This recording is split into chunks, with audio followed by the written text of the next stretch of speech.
یہی سوال عام عوام جاننا چاہتی ہے, بچہ جاننا چاہتا ہے, بوڑھا جاننا چاہتا ہے, عورتیں جاننا چاہتی ہیں, مرد جاننا چاہتے ہیں ہمارا قصور کیا ہے. عمران خان کو آپ پکڑنا چاہتے ہیں, جی ٹھیک ہے پکڑ لیجئے, لیکن اس کا جرم بتا دیے. اس نے آپ کی بھینس چوری کی ہے, اس نے کوئی ایون کہ ایک سگنل بھی کاٹا ہے کسی کا تو ہمیں بتائیں, کوئی اشارہ کاٹا ہے, اس کے پہ تو کوئی ٹریفک کا چالان بھی نہیں ہے. دنیا کچھ چاہ رہی ہے, عوام کی نبض یہ دیکھ نہیں رہے ہیں کہ لوگوں کے ذہن کیا کہہ رہے ہیں, بچے کیا چاہ رہے ہیں. بالکل ایک سمجھ نہیں آ رہی, بند گلی کی طرف دھکیلا جا رہا ہے. یہ کون ہے جو یہ سب کچھ کر رہا ہے, یہ ملک کو اس نہج پہ پہنچا رہا ہے؟ اس کا سوال تو ہم 75 سالوں سے پوچھ رہے ہیں. ہمیں یہ نہیں معلوم کہ قائد اعظم کی ایمبولینس کا پیٹرول کیوں ختم ہو گیا تھا. ہم یہ جاننا چاہتے ہیں کہ بی بی فاطمہ جناح کو کیوں غدار کہا گیا اور مجیب الرحمان کو کیوں غدار کہا گیا.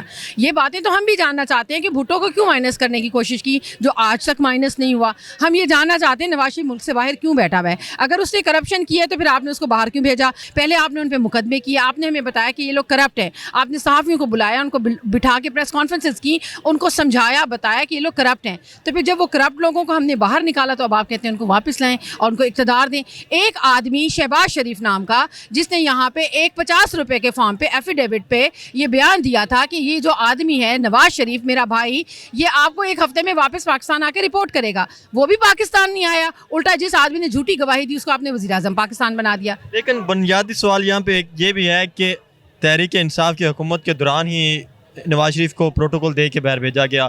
کیا عام باقی بھی ملک میں جیلیں بھری ہوئی ہیں, ان کو بھی کہ یہ ملے گا؟ میں بھی تو یہی بات کر رہی ہوں نا کہ حکومت نواز شریف کی ہوتی ہے لیکن وہ کہتا ہے میں بے بس ہوں. اسحاق ڈار جو ہے وہ وزیر خزانہ ہے لیکن وہ کہتا ہے میں اپنی مرضی سے فیصلے نہیں کر سکتا. مفتاح اسماعیل کو پپٹ کی طرح گھمایا جاتا ہے. عمران خان کہتا ہے کہ جی میں جو کرنا چاہ رہا تھا مجھے کرنے نہیں دیا گیا. بھٹو اقوام متحدہ میں جا کے تقریر کرتا ہے کہ ہم یہ نہیں ہونے دیں گے, ہوتا وہی ہے جو کچھ نادیدہ قوتیں چاہتی ہیں. تو سوال تو ہم بھی وہی کر رہے ہیں کہ آخر کون ہے, یہ کیا ہو رہا ہے اور کیوں ایسا چاہ رہے ہیں. میں آپ سے یہ نہیں کہتی کہ آپ مسلمان نہیں ہیں, کیا آپ پاکستانی بھی نہیں ہیں؟ اگر آپ ایک پاکستانی شہری ہیں تو کیا آپ پاکستانیوں کے اوپر ہوتا ہوا یہ ظلم, جس مٹی نے آپ کو پیدا کیا, جس مٹی میں آپ کھا رہے ہیں پی رہے ہیں, اس کو آپ لوٹ رہے ہیں, نوچ رہے ہیں, کھسوٹ رہے ہیں. تو میں کہتی ہوں کہ اللہ کا کوئی خاص کرم ہے کہ ملک ابھی تک بچا ہوا ہے.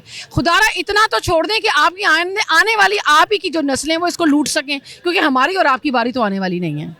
کیا وجہ ہے کہ یہ آپریشن رات کو کیے جاتے ہیں, لوگوں کو اٹھایا جاتا ہے, رات کے پیر اٹھایا جاتا ہے, کیوں نہیں یہ کیا جاتا کہ دن کے ٹائم کہا جائے جی یہ آپ کے وارنٹ گرفتاری ہیں, ہم آپ کو گرفتار کرنا چاہتے ہیں. کیوں رات کے پیر چور دروازوں سے یہ سب کچھ کیا جا رہا ہے؟ میں کہتی ہوں رات کو آئیں چاہے دن کو آئیں, کم از کم وارنٹ تو ڈھنگ کا لے کر آئیں. آپ کہہ رہے ہیں کہ اکیلے فاروق حبیب نے 20 پولیس اہلکاروں کو مارا. بھائی بہڑا کوئی اچھو ڈکیت گینگ چلا رہا تھا فاروق حبیب کہ اس نے 20 پولیس والوں کو مارا, وائرلیس سیٹ چھین لیے, اس نے ان کے موبائل چھین لیے, اس نے گاڑیوں کا نقصان کیا. ہلک تھا کیا وہ فاروق حبیب نے؟ کیا اور کیا ہمیں اس کی یہ والی کوالٹیز کا پہلے نہیں پتا تھا؟ ورنہ تو ہم اس کے ساتھ اور بہت سارے کام لیتے. ہم یہاں انسان کے بچے رہ رہے ہیں سب کے سب, ہم سب نارمل ہیومن بینگز ہیں. یہاں پہ کوئی بھی ایسا کوئی 30 مار خان نہیں ہے, کوئی رستم زمان نہیں ہے کہ یہ ساری حرکتیں کرتا پھرے. لیکن ایک اشارہ ضرور ہے, اکیلے فاروق حبیب نے اگر آپ کی 3 سے 4 منٹ کے لیے گاڑی روک لی ہے نا, تو اگر یہ سب کے سب باہر نکل آئے نا تو آپ کا سارا سسٹم یہ ساری عمر کے لیے روک دیں گے. اچھا, آپ نے کیا فاروق حبیب کے ساتھ کوئی ناانصافی نہیں کی؟ جب حکومت میں تھا تو اس کو وزیر داخلہ بنا دیتے. وہ تو دیکھیں اتنا بہادر کہ اس نے 50 پولیس اہلکاروں کو یرغمال بنا لیا ہے. تو اس وقت اس کو اگر ہم وزیر داخلہ بنا دیتے تو وہ تو ارد گرد کے ملکوں کو بھی بنا دیتا. میں کبھی بھی پرسنل لائکنگ پہ بات نہیں کرتی ہوں, کسی کے اوپر بھی پرسنل لائکنگ پہ بات نہیں کرتے. اس حساب سے تو میرا خیال ہے آپ کو بھی شاید سپریم کورٹ کا صدر ہونا چاہیے تھا, سپریم کورٹ بار کا. تو یہ اگر ذاتی پسند ناپسند پہ ہو تو ہو سکتا ہے پھر میں اپنے لیے بہت ہی کچھ مانگ لوں, لیکن ایسا ممکن نہیں ہے. کسی کی بھی قابلیت اور اس کو جانچنے کا جو پیمانہ ہے وہ پارٹی کی سینئر لیڈرشپ کے پاس اور سب سے بڑھ کر ہماری قیادت کو جو ہیڈ کرتے ہیں چیئرمین عمران خان صاحب کے پاس ہے. وہ جو بہتر سمجھتے ہیں میرا خیال ہے وہی بہتر ہوگا. میرا سوال کچھ اور ہے کہ فاروق حبیب نے اکیلے پولیس اہلکاروں کو یرغمال بنا لیا. ایف آئی آر کو ہم دیکھیں تو اگر ہم اس وقت اس کو ملک کا وزیر داخلہ بنا دیتے تو وہ ارد گرد کے ملکوں کو بھی یرغمال بنا دیتا. ہم اس وقت افغانستان اور انڈیا کے اوپر حکومت کرتے ہیں. جی بالکل. اس میں پھر کہتی ہوں کہ فاروق کو وزیر اعظم نہ بنا دیں, ہو سکتا ہے اقوام متحدہ پہ ہم حکومت کریں. ایسا نہیں ہوتا, ہر آدمی اپنی کیپیبلٹی کے حساب سے چلتا ہے. فاروق ہمارا بھائی ہے, ہمارا چیتا ہے. ہم نے تو اس کو اس واقعے کے بعد شیر پاکستان کا لقب دیا ہے. تو یہ خان صاحب بہتر سمجھتے ہیں کہ کس کو کہاں پہ. اس طرح کے مقدمے درج ہونے چاہیے جس طرح کا فرق کے اوپر ہوا ہے. میرے بھائی یہی تو میں عرض کر رہی ہوں. کیا فواد کا مقدمہ درست تھا؟ فواد کا مقدمہ بھی غلط ہے.